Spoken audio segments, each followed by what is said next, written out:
देख रहे हैं न्यूज प्रहर, खबर जो सच बोले। सीधे बढ़ेंगे खबरों की ओर। उत्तर 24 परगना जिले के टीटागढ़ शूट आउट में बीजेपी नेता मनीष शुक्ला की हत्या को लेकर पश्चिम बंगाल की राजनीतिक में उबाल आया हुआ है। बैरकपुर के भाजपा सांसद अर्जुन सिंह के करीबी रहे मनीष शुक्ला की रविवार की रात हुई हत्या के बाद उस इलाके में व्यापक तनाव तो है ही, राजनीतिक स्तर पर भी बीजेपी और तृणमूल नेताओं में तीखे आरोप प्रत्यारोप दिखाई दे रहे हैं। अर्जुन सिंह समेत तमाम वरिष्ठ भाजपा नेताओं ने मनीष शुक्ला की हत्या के लिए तृणमूल कांग्रेस को जिम्मेदार बताया है। वहीं आसनसोल के सांसद और केंद्रीय मंत्री बाबुल सुप्रियो ने भी मनीष शुक्ला की हत्या की कड़े शब्दों में निंदा की और इसके लिए तृणमूल नेताओं को जिम्मेदार बताया। उन्होंने मंगलवार को आसनसोल में मीडिया से बात करते हुए कहा कि तृणमूल के इशारे पर ही यह राजनीतिक हत्या हुई है। तृणमूल जड़ित रही खूनेर घटनाয় इस सम्बन्धे कोথাও কোনো সন্দেহ নেই। তৃণমূল জড়িত রয়েছে, তৃণমূলই করেছে ঘটনাটি এবং যে রিভলভার ইউজ হয়েছে তার সম্বন্ধেও অনেক প্রশ্ন উঠেছে। আজকে 4টের সময় এই এক্ষুনি শুরু হবে অর্জুন সিংয়ের প্রেস কনফারেন্স। আমিও সেটা শুনবো। অনেক কথা ফোনে বলা যায় না, আমাদের ফোনে নানা রকমের আড়ি পাতা হয়, সেটা আপনারা সবাই জানেন। আপনারা সবাই হোয়াটসঅ্যাপে ফোন করেন কেন? আমরা সবাই জানি যে ফোন আড়ি পাতা হয়। 4টের সময় প্রেস কনফারেন্স হবে, অনেক কথা সামনে আসবে এবং যেই গ্রেপ্তার হোক না কেন আসল যারা অপরাধী, যাদের বাড়ি থেকে খুনিরা বেরিয়েছিল বলে অর্জুনবাবু বলেছেন, বাড়ি থেকে খুনিরা বেরিয়েছিল, যারা যেখান থেকে অস্ত্রশস্ত্র সংগ্রহ করেছে, উনি যেগুলো বলেছিলেন সেই সমস্ত কথা সত্যি কথা, যেগুলো এই মিথ্যে কথা রাজ্যের মন্ত্রীদের মিথ্যে কথার পেছনে যে আসল সত্যগুলো লুকিয়ে আছে সেটা 4টের সময় আপনারাও শুনবেন, সেটা আমি শোনার जন্য অনুরোধ। बाबुल सुप्रियो ने तीखे जुबान में तृणमूल सुप्रीमो मुख्यमंत्री ममता बनर्जी पर भी हमला बोला। उन्होंने कहा कि तृणमूल कांग्रेस और ममता बनर्जी ने ऐसे नीचे दर्जे के काम किए हैं कि राज्य में राष्ट्रपति शासन लागू करने की सारी शर्तें लागू हो रही है, लेकिन बीजेपी ऐसा नहीं चाहती है। राज्य की जनता ही ममता बनर्जी को जवाब देगी। এবং যে ধরনের নোংরামি, যে ধরনের নৃশংস একটি দল, তাদেরকে সমুদ্রে ছুঁড়ে ফেলে দেওয়া হবে 21-এ। সমস্ত দিক থেকে 356 ধারা জারি করার সমস্ত সবকিছু ক্রাইটেরিয়া মমতা ব্যানার্জি নোংরামি করে কোয়ালিফাই করেছেন, কিন্তু আমরা মানুষের রায়, বিজেপি এরকম করে না, মানুষের রায় এদেরকে সমুদ্রে ফেলা হবে, সেটা আপনারা 21-এ দেখতে হবে। বাকি उत्तर प्रदेश के हाथरस की घटना को लेकर तृणमूल कांग्रेस के सांसदों को उत्तर प्रदेश भेजने की बाबुल ने आलोचना की। साथ ही उन्होंने ममता बनर्जी के हाथरस घटना पर दिए बयान की भी कड़े शब्दों में निंदा की और सवाल किया कि आखिर एक महिला होकर वह ऐसा कैसे कह सकती है। पहले आपको बता रहा हूँ कि पहले दिन ही मैंने वीडियो मैसेज में बोला था कि ये हमारे मानवता के खिलाफ एक बहुत बड़ा जुल्म है, बहुत सबसे घटिया अपराध है। और अगर आप देखेंगे तो पूरी दुनिया में ऐसे बहुत बड़े ऐसे घटनाएं घटती है, भारत में ये घटना घटती है, और इसीलिए पॉलिटिक्स करना और ममता बनर्जी जो करती है हिसाब देना, डेरेक ओब्रायन को उत्तर प्रदेश भेज दिया। अरे भाई, उत्तर प्रदेश किस लिए भेजा? वहाँ जाके वो करेगा क्या कर लेगा? आप तो यहाँ पे छोटी घटना को, जो साझानो घटना, असली केस को साझानो घटना बोल देते हो। पुलिस ऑफिसर जो सच बोलता है उसको सस्पेंड कर देते हो। योगी सरकार ने तो पहले ही सीबीआई तदंत के लिए बोल दिया, पहले ही सीट बिठा दिया, सीट का 3 दिन हो गया, उसका वो हो गया। लेकिन हम वो घटिया राजनीति नहीं करना चाहते कि आप उत्तर प्रदेश में ये हुआ है इसलिए हम हिसाब दें कि बंगला में कितना हुआ है, हरियाणा में कितना हुआ है, गुजरात में। ऐसा होना चाहिए क्या? ये घटिया स्तर पे हम गए हैं कि अगर ऐसा घटना घटी है हमारे माँ बहन के खिलाफ तो हम हिसाब दें एक दूसरे को। तो ममता बनर्जी कैसी औरत है? औरत होने के नाते इसके पहले उन्होंने साझानो घटना बोल के वो मरीज साझानो घटना बोल के अपने एक महिला पुलिस ऑफिसर को सस्पेंड पनिशमेंट पोस्टिंग दिया था। तो बहुत ही कठिन भाषा से मैं इसका निंदा करता हूँ। आने वाले दिनों में आप देखिएगा इन लोगों की क्या हालत होगी। आसनसोल में जीटी रोड पर कुमारपुर में बन रहे फ्लाईओवर का काम कैसे तेजी से आगे बढ़े, इसके लिए आसनसोल के सांसद और केंद्रीय मंत्री बाबुल सुप्रियो ने एक बार फिर से अपनी सक्रियता दिखाई है। मार्च महीने के आखिरी सप्ताह में लॉकडाउन लगने के बाद सोमवार को बाबुल सुप्रियो पहली बार आसनसोल आए हैं। दूसरे दिन मंगलवार को उन्होंने गोपालपुर में बन रहे फ्लाईओवर का निर्माण कार्यों का मुआयना किया। केंद्रीय मंत्री के पहुँचने से पहले ही निर्माण स्थल पर रेल अधिकारियों के साथ आसनसोल के DRM सुमित सरकार और सेल के अधिकारी मौजूद थे। केंद्रीय मंत्री ने निर्माण कार्य की प्रगति के बारे में जानकारी ली। लगभग 40 करोड़ रुपए की लागत से बन रहे इस फ्लाईओवर का निर्माण जल्द से जल्द हो, इस संबंध में उन्होंने अधिकारियों को निर्देश दिए। बाबुल ने बताया कि फ्लाईओवर के निर्माण के कुछ बाधाएं थी, लेकिन अब उसे पूरा कर लिया गया है। बाइट मालूम हो कि जब से फ्लाईओवर का काम शुरू हुआ है, कुंवरपुर में जीटी रोड पर अक्सर जाम लगता रहता है, इससे लोगों को काफी परेशानी होती है। बाबुल सुप्रियो ने इस चीज को समझते हुए कहा कि जल्द काम खत्म करने के लिए रेल व सेल कोशिश कर रहे हैं, पैसे की कोई दिक्कत नहीं है। আমিও ঠিক তাই দেখলাম। আমার সঙ্গে আসানসোলে DRM রয়েছেন, হিন্দুস্তান প্রিফ্যাবের এখানে যারা এই কাজটা করছেন তাদেরকে ব্যক্তিগতভাবে অনুরোধ করে এই প্যান্ডেমিকের সময়ও যাতে কাজটা অনেকদিন আটকে ছিল সেই কাজটা যাতে আবার শুরু করা যায় সেই কাজ শুরু হয়েছে। এবং যে সমস্ত আমাদের ফিল্ড ওয়ার্কের যে সমস্ত বন্ধুরা তাদেরকেও ধন্যবাদ জানাতে হবে যে এই সময় এই চ্যালেঞ্জিং সিচুয়েশনে তারা কাজ করছে।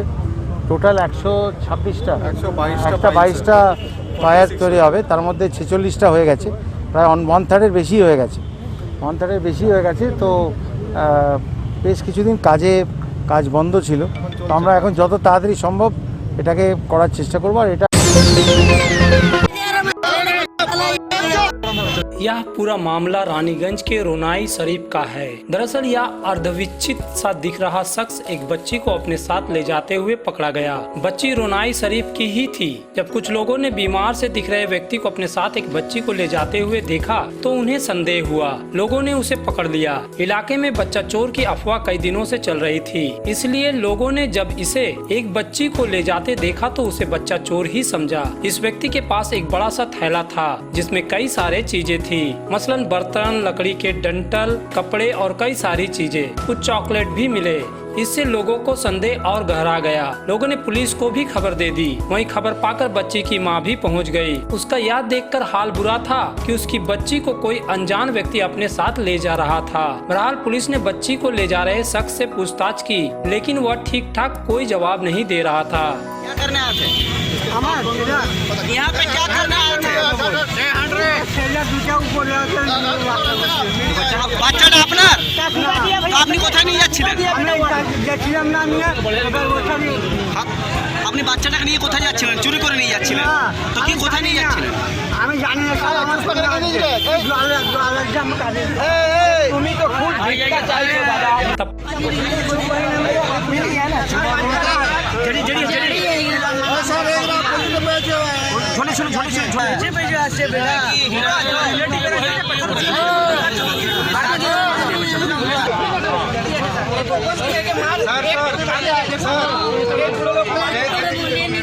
पुलिस उसे अपनी गाड़ी में बैठाकर ले गई। इस घटना से इलाके में दहशत जैसा माहौल है। लोगों में पहले से ही बच्चा चोरी की अफवाह थी। अब इस घटना ने उनका डर और बढ़ा दिया। देखेंगे एक छोटे से ब्रेक के बाद। दुर्गा पूजा के आगमन पर नए एक्सक्लूसिव ड्रेसों के साथ फुल्ली सैनिटाइज और सोशल डिस्टेंसिंग का पालन करते हुए श्री बालाजी फैशन आपका स्वागत करता है। वाजिब दरों पर फैंसी साड़ी सहित अन्य ड्रेसों की खरीदारी करें। आज ही आए बालाजी फैशन, हर घर की पसंद, GT road opposite Subhash institute, Asansol. नमस्कार, हम लोग कोविड-19 के लेके फुल सैनिटाइज करके स्टोर फिर से ओपन किए हैं। आप लोग हमारे यहाँ आइए, साड़ी, सूट्स, लहंगा के लुत्फ उठाइए और हमारे यहाँ सारे वेडिंग कलेक्शन भी अवेलेबल है।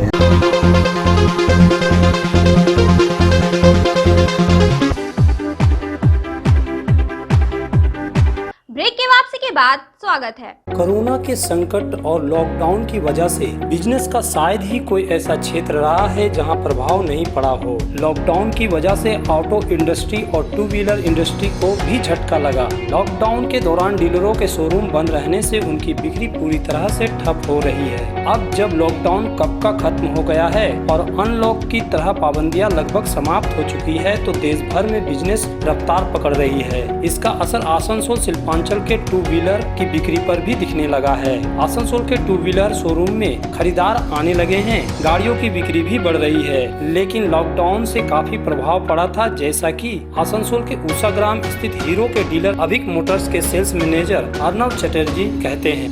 प्रभाव तो पड़ा है। लॉकडाउन का प्रभाव पूरा जनता का ऊपर इफेक्ट किया हुआ है।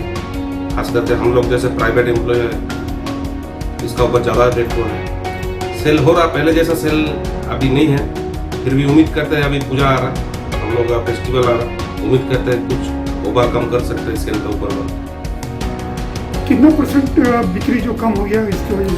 बिक्री मोटा मोटी मेरे ख्याल से मोटा मोटी 20-22% कम हो गया।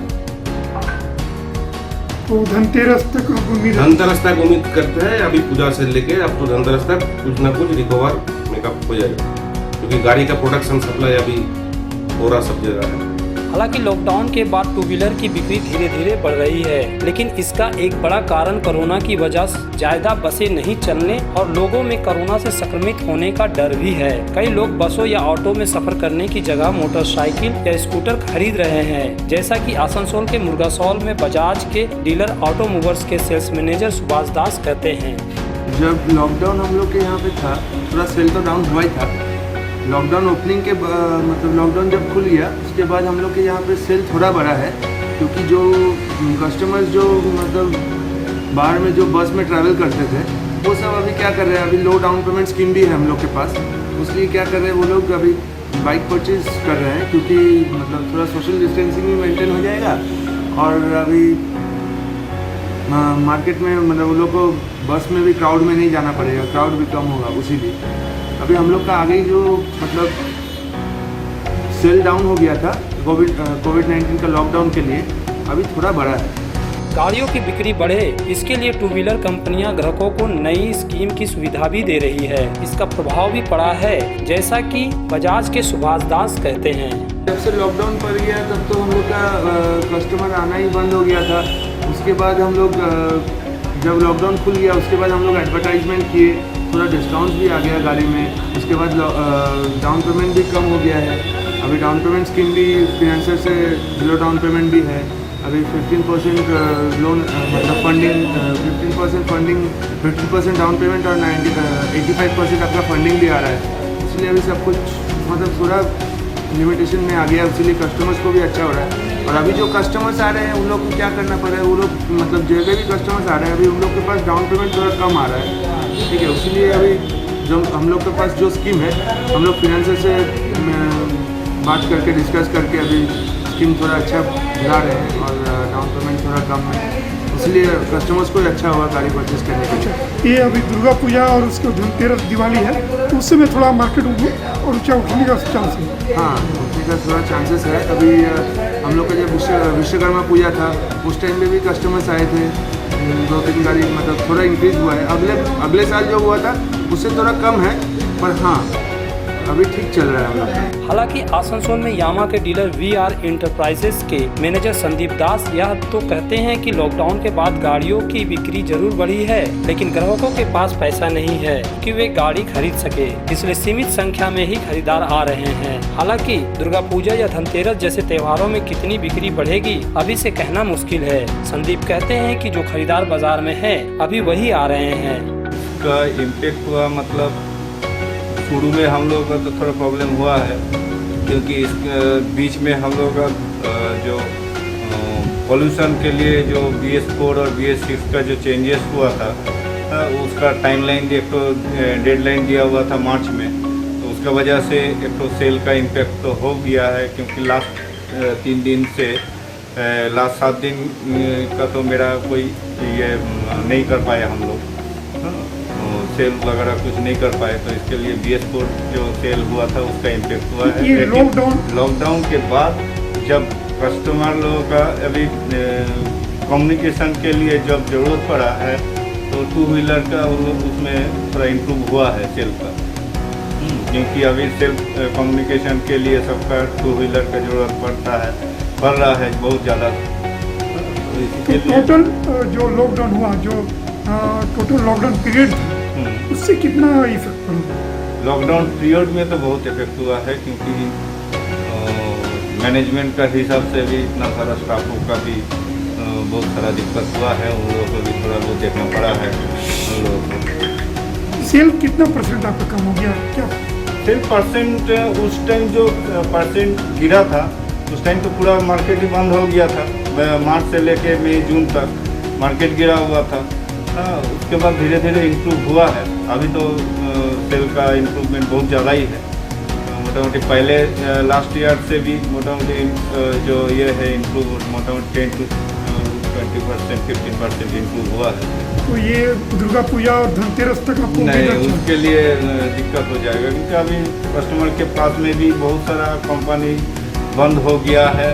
कस्टमर के पास में पैसा नहीं है, जो कंज्यूमर है उनके पास में भी पैसा नहीं है। अभी जो फिलहाल जिसका बहुत ज़रूरत है वो सब बायर्स है अभी मार्केट में, वो जिसका रेगुलर कम्युनिकेशन के लिए ज़रूरत पड़ता है 2 व्हीलर तो वो तो लेके चल जा रहा है, लेकिन बाकी जो कंज्यूमर है पूजा में खरीदने का, ये खरीदने का, तो वो कंज्यूमर अभी थोड़ा अभी तक रिस्पॉन्स नहीं आया है उन लोगों का, तो अभी मार्केट में टाइम है 2 दिन तक। कोरोना संकट के बढ़ते और लॉकडाउन लगने के पहले से ही देश की अर्थव्यवस्था सुस्ती में चल रही थी। इसका प्रभाव तो हर सेक्टर में दिख रहा था, लेकिन ऑटो इंडस्ट्रीज में सबसे ज्यादा प्रभाव पड़ रहा था। गाड़ियों की बिक्री कम हो गई थी। कार और दूसरी बड़ी गाड़ियों की कंपनियों ने तो अपने प्लांट में उत्पादन भी बंद कर रखा था। हालांकि 2 व्हीलर कंपनियों में ऐसी स्थिति नहीं आई थी। बहरहाल दूसरे सेक्टरों की भांति ऑटो व 2 व्हीलर इंडस्ट्रीज को भी उम्मीद है कि धीरे धीरे बाजार में पैसा आएगा तो गाड़ियों की बिक्री भी बढ़ेगी। आसनसोल के सांसद और केंद्रीय पर्यावरण राज्य मंत्री बाबुल सुप्रियो के मंगलवार को रहे व्यस्त दिनचर्या में एक काम रानीगंज में राष्ट्रीय राजमार्ग से जुड़ने वाले एक सर्विस रोड का मुआयना करना भी रहा। उन्होंने सर्विस रोड की खस्ता हालत के लिए स्थानीय पुलिस और ट्रैफिक पुलिस को जिम्मेदार बताया और कहा कि सर्विस रोड छोटे वाहनों के लिए है, लेकिन इस रोड से भारी वाहन गुजरते हैं, जिससे रोड उनका वजन झेल नहीं पाता है। पुलिस को बड़े वाहनों को सर्विस रोड में जाने से रोकना चाहिए। এই সার্ভিস রোড হচ্ছে শুধুমাত্র পাবলিকের জন্য এবং লাইট ভেহিকেলের জন্য। এখান দিয়ে যদি অনবরত এইভাবে হেভি ট্রাককে যেতে দেওয়া হয় তাহলে কোনো সার্ভিস রোড থাকবে। যদি সার্ভিস রোড এটা যদি হেভি ট্রাকের জন্যই হতো তাহলে মাঝখানের পাঁচিলটা খুলে দিয়ে আমরা এটাকেও এনেচাই বলে তো করতাম। এটাকে সার্ভিস রোড বলা হচ্ছে কেন? লজিক্যালি যেতে হবে না? তো এটাও এনেচাই, এটা আমরা ভেঙে দিই, এটাও এনেচাইয়ের অংশ করি, এখান দিয়ে স্কুটার যাবে আর অ্যাক্সিডেন্ট হবে। এটা সার্ভিস রোড। তাহলে হেভি লোডের ট্রাকগুলো কোন দিক দিয়ে যাবে? যদি যারা না হেভি ট্রাক তারা এখান দিয়ে যাবে কেন? তাদের না বেশ কয়েকটা এই দিক দিয়ে আপনার বীরভূম রুট আছে। বিদেশে বা বড় শহরে বম্বেতে কি সার্ভিস রোড দিয়ে হেভি ট্রাককে যেতে দেওয়া হয়? কখনোই যেতে দেওয়া হয় না। जब बाबुल सुप्रियो सर्विस रोड का मुआयना कर रहे थे तो उनके साथ NHI के अधिकारी भी मौजूद थे। बाबुल ने रानीगंज के रानीसायर मोड़ और बांसड़ा में चल रहे सड़क मरम्मत कार्य की अधिकारियों से जानकारी ली। उन्होंने सड़क की खराब अवस्था के लिए राज्य सरकार को भी आड़े हाथों लिया। राज्य में होने वाले अगले विधानसभा चुनाव के मद्देनजर केंद्रीय नेतृत्व के निर्देश पर बंगाल बीजेपी ने अपनी राजनीतिक गतिविधियां तेज कर दी है। प्रदेश नेतृत्व के निर्देश पर मंगलवार को आसनसोल जिला कार्यकारिणी की महत्वपूर्ण बैठक हुई। इस बैठक में विशेष रूप से बीजेपी के प्रदेश उपाध्यक्ष जयप्रकाश मजूमदार और जिला प्रभारी तथा प्रदेश उपाध्यक्ष राजू बनर्जी भी मौजूद थे। आसनसोल बाईपास के धतका स्थित बीजेपी जिला कार्यालय में आयोजित इस बैठक में आसनसोल के सांसद होने के नाते केंद्रीय मंत्री बाबुल सुप्रियो भी बैठक में शामिल हुए। पार्टी के जिला नेताओं समेत ब्लॉक स्तर के नेता भी शामिल हुए। पार्टी नेताओं के मुताबिक बैठक में आगामी चुनाव के मद्देनजर तैयारियों पर चर्चा की गई। मालूम हो कि पिछले विधानसभा चुनाव में बीजेपी के आसनसोल क्षेत्र में एक भी सीट नहीं मिली थी, जबकि विधानसभा चुनाव के 2 साल पहले हुए 2014 के लोकसभा चुनाव में बीजेपी का आसनसोल सीट से जीत मिली थी और बाबुल सुप्रियो इस क्षेत्र से चुने जाने वाले पहले बीजेपी सांसद बने थे। बहरहाल सभा स्थल पहुँचने पर बाबुल का भाजपा कार्यकर्ताओं ने जोरदार स्वागत किया, लेकिन अगला विधानसभा चुनाव बाबुल के लिए भी अग्नि परीक्षा साबित होगी, क्योंकि अगर बीजेपी को बंगाल की सत्ता में आना है तो उन्हें आसनसोल से सीटें निकालकर देना जरूरी है।